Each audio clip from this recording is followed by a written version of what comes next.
আমি আমার সন্তানকে ক্ষমা কইরা দিলাম। ও পয়গম্বর,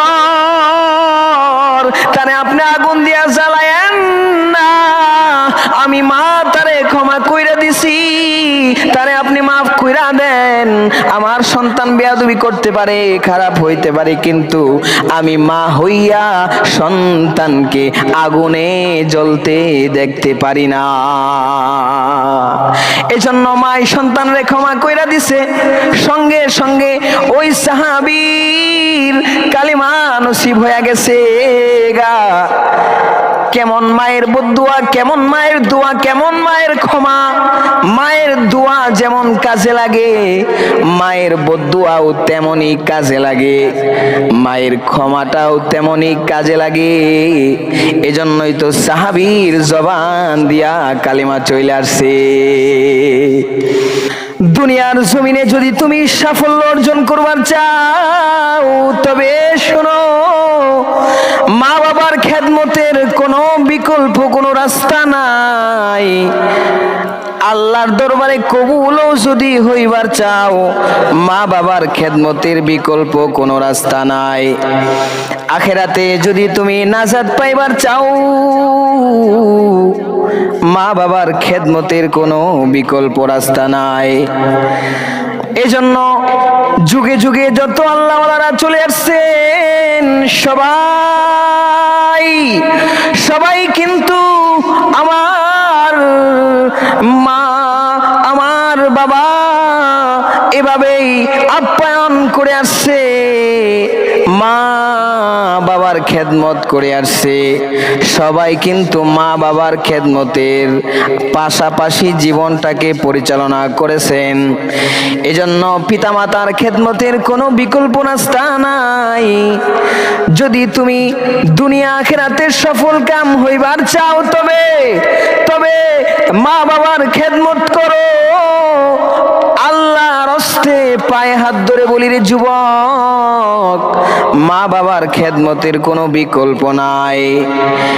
এজন্যই তো সাধারণ মানুষ আমরা মা বাবার খেদমত করি না, অথচ একজন সাহাবী হওয়ার পরেও মা বাবার সাথে বেয়াদবি করার ফলে মৃত্যুর সময় কালিমা নসিব হয় না।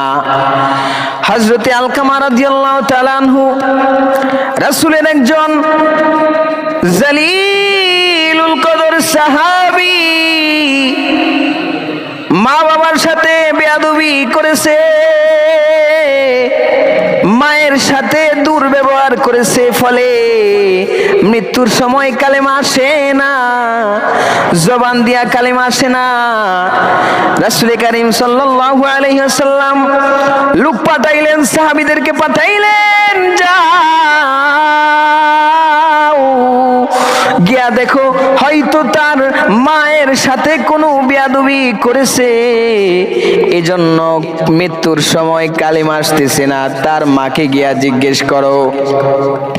সাহাবায়ে কেরাম তার মায়ের কাছে গিয়া জিজ্ঞেস করলেন, বললেন, আপনার সন্তান মৃত্যু অবস্থায় শায়িত আছে, আপনার সাথে যদি কোনো বেয়াদবি কইরা থাকে, তবে তারে মাফ কইরা দেন, তার জবান দিয়া কালিমা আসে না, দয়া করে আপনি আপনার সন্তানকে মাফ করে দেন। কিন্তু মহিলা বলে, না, আমি মাফ করব না, আমার সন্তান আমারে আঘাত দিয়েছে, কষ্ট দিয়েছে আমার সন্তান, আমি আমার সন্তানকে ক্ষমা করব না। সাহাবায়ে কেরামের কাছে যখন এই সংবাদটা জানাইলেন, আমার রাসূলে কারীম যখন জানতে পারলেন, রাসূলে কারীম বললেন, যাও জংলা থেকে, বন জঙ্গল থেকে লাকড়ি নিয়ে আসো, আমি লাকড়ি দিয়া তাকে জ্বালিয়ে পুড়িয়ে ছারখার করে দেই। এমন সাহাবী আমার দরকার নাই, যেই সাহাবী তার মায়ের সাথে বেয়াদবি করেছে, যেই সাহাবীকে তার মা ক্ষমা করে না, এমন সাহাবী আমার দরকার নাই। নাই, আগুন দিয়ে আজকেই জ্বালিয়ে দেব, আমার এমন সাহাবীর কোনো প্রয়োজন নাই। মায়ের কাছে যখন এই সংবাদটা পৌঁছেছে, আমার সন্তানরে বুঝি রাসূল কারীম আগুন দিয়া জ্বালায়া দেবে, এই যে মায়ের কাছে সংবাদটা পৌঁছলো, সন্তানরে আগুন দিয়া জ্বালায়া দেয়, মা কিন্তু সহ্য করার কোনো কথা না, তেমনি ওই সাহাবীর মা সহ্য করে নাই, সঙ্গে সঙ্গে কয়, নবী হে, ও পয়গম্বর, আমি আমার সন্তানকে ক্ষমা কইরা দিলাম, ও পয়গম্বর, তারে আপনি আগুন দিয়া জ্বালায়েন না, আমি মা তারে ক্ষমা কইরা দিছি, তারে আপনি মাফ কইরা দেন। আমার সন্তান বেয়াদবি করতে পারে, খারাপ হইতে পারে, কিন্তু আমি মা হইয়া সন্তানকে আগুনে জ্বলতে দেখতে পারি না। এজন্য মাই সন্তানরে ক্ষমা কইরা দিছে, সঙ্গে সঙ্গে ওই সাহাবীর কালিমা নসিব হয়ে গেছে গা। কেমন মায়ের বদদুয়া, কেমন মায়ের দোয়া, কেমন মায়ের ক্ষমা।